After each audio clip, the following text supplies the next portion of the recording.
촉수 괴물이라고 합니다. 초능력 촉수예요. 최강의 종족이 된다고 합니다. 너무 당당해요. 구라쟁이에요. 1위였다. 4,000명의 왕을 뜻하는 가루가 되어버림입니다. 자, 여러분들 안녕하세요. 반갑습니다. 비행입니다. 오늘 해볼 컨텐츠 시청자가 정해준 대로 소설 쓰기 9회차죠. 이번에는 새로운 커스텀을 한번 적용해서 진행을 해보려고 합니다. 그것은 바로 주인공이 사람이 아닌 것으로 소설 쓰기. 그럼 바로 들어가 보도록 하겠습니다. 내 이름은 파송송계란탑. 어디서나 흔히 볼 수 있는 촉수 괴물이다. 주인공이 이름이 이상합니다. 파송송 계란탕이라는 이름에 어디서나 흔히 볼 수 있는 촉수괴물이라고 합니다. 어디서나 흔히 볼 수 있는이 좀 포인트인 것 같아요. 촉수괴물이 굉장히 흔하게 볼 수 있는 세계, 이런 곳에서 소설이 시작이 됩니다. 내 촉수는 닿는 것을 원상태로 복구시키는 능력을 가지고 있다.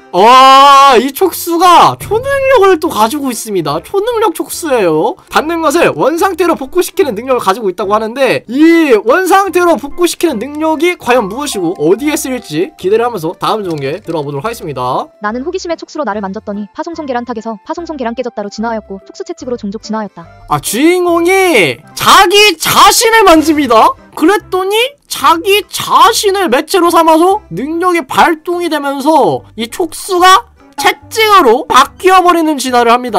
몸이 갑자기 변해서 에너지가 부족해졌다. 지나가던 사람을 공격한다. 그쵸! 아무래도 진화하는 것 자체가 몸이 굉장히 격변하는 그런 과정 중에 하나다 보니까 아무래도 진화를 마친 상태에서는 에너지가 부족해질 수밖에 없죠. 그래서 그 에너지를 보충을 하기 위해 채찍이 된 주인공이 지나가는 사람을 공격합니다. 공격하려던 찰나 이성의 끈을 붙잡은 나는 공격을 멈추고 사람이 없는 곳으로 도망갔다. 에너지가 모자라서 사람을 공격하려고 했는데 착한 주인공이었나봐요. 그래서 이제 안돼! 아무리 그래도 사람을 공격할 수는 없어! 하고 사람이 없는 곳으로 도망가서 이제 욕망과의 싸움을 하고 있어요, 내면에서. 그렇다고 너무 걱정하지 마라. 촉수 시절 라면처럼 생겼던 내 공격은 내 채찍을 젓가락 삼아 내 구모습을 닮은 라면을 먹이는 것이다. 주인공이 촉수 시절에 약간 라면처럼 생겼다고 합니다. 진화 전에는 라면처럼 생긴 주인공이 지금 채찍이 됐죠. 그래서 이 채찍이 된 주인공의 공격이 어떤 공격이냐 하니까 옛날에 내 모습을 닮은 라면을 직접 지나가는 사람들한테 먹이는 겁니다. 뭔가 이게 악당이라고 하기에는 애매한데 일단은 다이어트를 하는 사람들의 숙적이 되겠네요. 그렇게 도착한 곳은 마치 빈집으로 보이는 오두막이었다. 주인공이 이제 사람들을 공격하지 않기 위해 도망을 쳤는데, 그래서 도망을 치다가 마침내 빈집으로 보이는 오두막에 도달을 합니다. 산중으로 들어왔나봐요. 이 오두막에는 촉수괴물의 전설이라는 고서 한 권만이 있었다. 주인공이 오두막 안으로 들어와서 책장을 살펴보는데, 아니면 책상 위를 살펴보는데, 아니면 바닥을 봤는데 고서 한 권이 있었습니다. 근데 그 고서 한 권의 제목이 상당히 흥미로운 제목이에요. 책을 펼쳐보니 한 페이지 빼고 다 찢어져 있었다. 그 한 페이지에는 클리셰 전개 중 하나죠. 오래된 고서에 찢어진 페이지. 과연 이 찢어진 페이지에는 뭐가 적혀 있을까요? 의미심장한 분위기로 문장이 이어집니다. 라면처럼 생긴 희귀한 촉수 괴물은 최종 진화를 하였을 시 최강의 종족이 된다는 것이다. 그 진화 방법은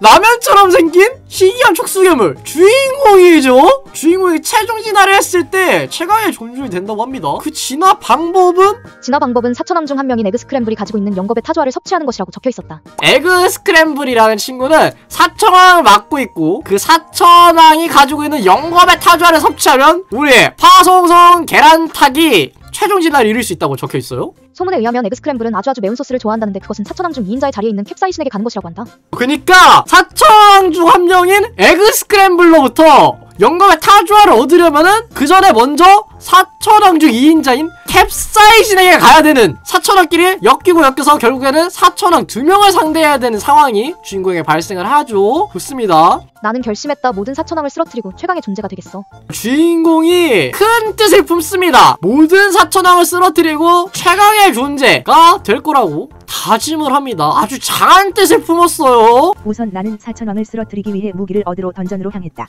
그쵸. 사천왕이랑 맨몸으로 싸울 수는 없죠. 그러니까 주인공이 이제 전설 속 무기를 얻으러 던전으로 향합니다. 하지만 던전의 입구는 인간들이 관리했기에 쉽게 진입할 수 없을 것 같다. 그쵸. 아무래도 던전의 입구는 몬스터가 나올 수도 있고 그리고 누가 들어가는지 알아야 되니까 그걸 관리하는 인간들이 있겠죠. 그러다 보니까 쉽게 진입을 할 수가 없습니다. 던전 바로 옆에 작은 표지판에는 사천왕 숙소라고 적혀 있었고 던전에 들어가면 그 끝에서 사천왕을 만날 수 있는 걸로 보인다. 아, 사천왕들이 너무 당당해요. 자신들의 힘에 자신이 있나 봅니다. 그러니까 자신들이 묵고 있는 숙소에 사천왕 숙소라고 대놓고 적어놓고 그곳을 던전으로 만들었어요. 약간 들어올 수 있으면 들어와봐 마인드로 적어놓은 것 같습니다. 네. 나는 오른 채찍에 횃불을 쥐고 안으로 들어갔다 허나 나를 기다리고 있던 것은 사천왕이 아니라 이미 퇴직한 구사천왕 메추리알 장조림이었다. 주인공이 던전 안으로 들어가니까 사천왕이었던 쓰러뜨려야 될 캡사이신과 스크럼블 에그는 없고 퇴직한 사천왕인 구사천왕 메추리알 장조림이 있어요. 그러니까 이 메추리알 장조림이라는 녀석이 사천왕 숙소라고 적어놓고 그거에서 지내고 있던 겁니다. 아주 그냥 구라쟁이에요. 퇴직했는데 그래도 사천왕이라고 이름을 대고 싶고 그러니까 사천왕 숙소라고 적어놓고 지냈는데 막상 들어가보니까 퇴직한 사천왕이었다. 메추리알 장조림은 달걀을 돌리며 내게 말했다. 사천왕을 만나러 온 건가 안타깝게도 지금은 다 출장 나가서 사시미밖에 없어. 사천왕들이 다 출장을 나갔고 지금은 천왕 중 한 명인 사시미밖에 없다라고 메추리알 장조림이 말을 합니다. 주인공의 목표는 캡사이신과 에그 스크램블이었는데 다 출장을 나가고 사시미밖에 남지 않았다고 해요. 나는 아주 잠깐 고민한 후 곧바로 메추리알 장조림을 공격했다. 주인공이 왠지 모르겠는데 잠깐의 고민을 거치고 메추리알 장조림을 공격합니다. 더 이상 놈에게 얻을 정보가 없었기에 너무나 성급한 판단을 한 것이다. 이 판단을 너무 성급했다라고 표현한 거 보니까 이 뒷결과가 썩 좋지는 않았나 봅니다. 무슨 일이 벌어졌을까? 무슨 일이 벌어졌기에 주인공은 이 선택을 너무나 성급한 판단이었다고 표현을 했는가? 얼마 현 사천왕 일이 이렇게 한방에 당해버리다니 너무 허무하다. 그렇다 이 녀석은 전 사천왕인 척 한 것이다. 메추리알 장조림이 사실은 현 사천왕 1위였다. 그러니까 주인공한테 쫄아서 나 전 사천왕임 쿠쿠르 핑퐁 하고 거짓된 정보를 줬는데 주인공이 너무 강해버려서 그리고 망설임도 없이 바로 공격을 때려버려서 현 사천왕 1위 진짜 허무하게 너무나도 허무하게 쓰러져 버립니다. 그 녀석에게 무한한 성장의 기질이 느껴져 일부러 봐줬지만 그래도 사천왕이 3, 4와 10대 고수 정도는 간단히 처리하겠구만. 그쵸. 현 사천왕 1위가 그렇게 쉽게 쓰러질 리가 없죠. 메추리알 장조림이 이 주인공한테서 무한한 성장 가능성을 느끼고 일부러 이제 봐주어서 패배를 하고서 사천왕 2, 3, 4 그리고 10대 고수 정도는 간단히 처리할 것이라고 이 주인공의 힘을 가늠합니다. 뭐라는 걸까? 이 허접은 이란 색각으로 채찍을 한 번 더 휘둘렀다. 그 순간 메추리알이 두둥 강나면서 쓰러졌다. 사천왕이 이렇게 추한 존재라니 믿을 수 없다. 메추리알 장조림은 봐줘서 졌다가 아니라 져서 봐준 척을 하는 친구였어요. 그래서 그 생각을 주인공이 알아차리고 채찍을 한 번 더 휘둘러서 메추리알 장조림을 두동강을 내버립니다.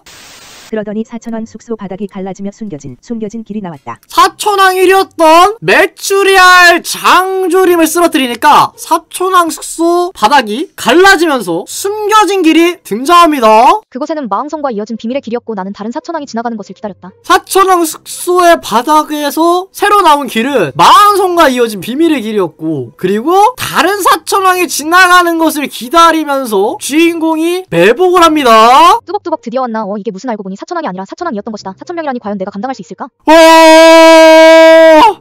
사천왕이 사실은 4명이 있는 하늘의 왕이라는 뜻이 아니라 4,000명의 왕을 뜻하는 사천왕이었습니다.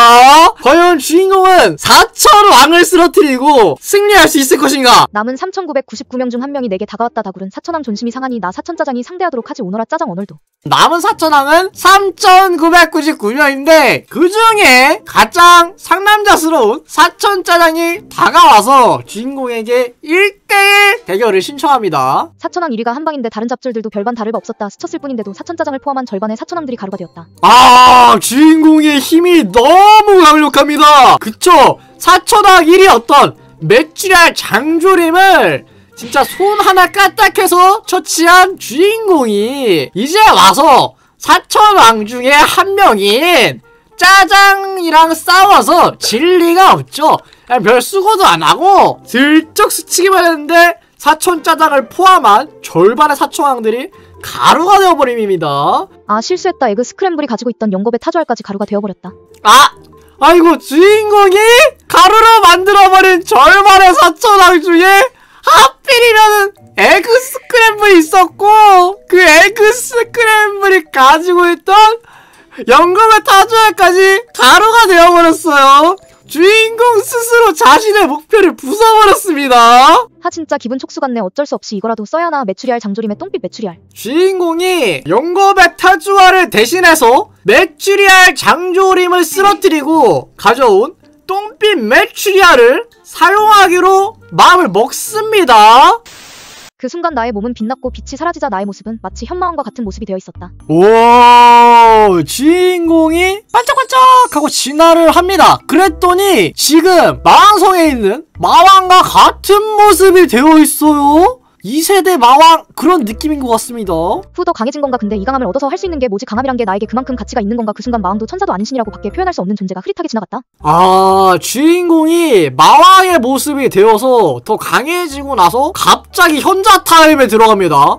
근데 그 현자 타임에 들어가니까 마왕도 그리고 천사도 아닌 신이라고밖에 표현을 할 수 없는 존재가 주인공의 앞에 흐릿하게 모습을 드러냈습니다.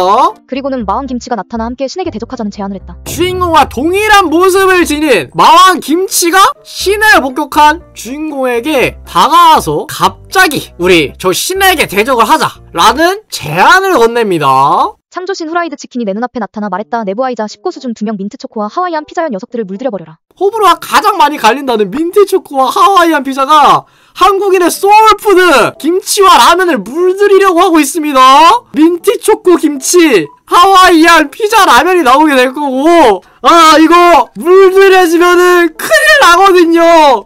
음식인데 음식이 아닌 게 나오게 생겼습니다. 주인공 위기예요. 그 순간 이신과 10대 고수들을 대적할 방법이 머릿속에 스쳐갔다. 그렇다. 무엇을 할지는 정해져 있었다. 합체다. 김치와 나는 김치라면으로 합체했다. 그렇죠. 민트초코와 하와이안 피자에게 물들여지기 전에 내가 먼저 김치와 콜라보레이션을 해서 김치라면이 되면은 함부로 민트초코랑 하와이안 피자를 곁들일 수 없게 되거든요.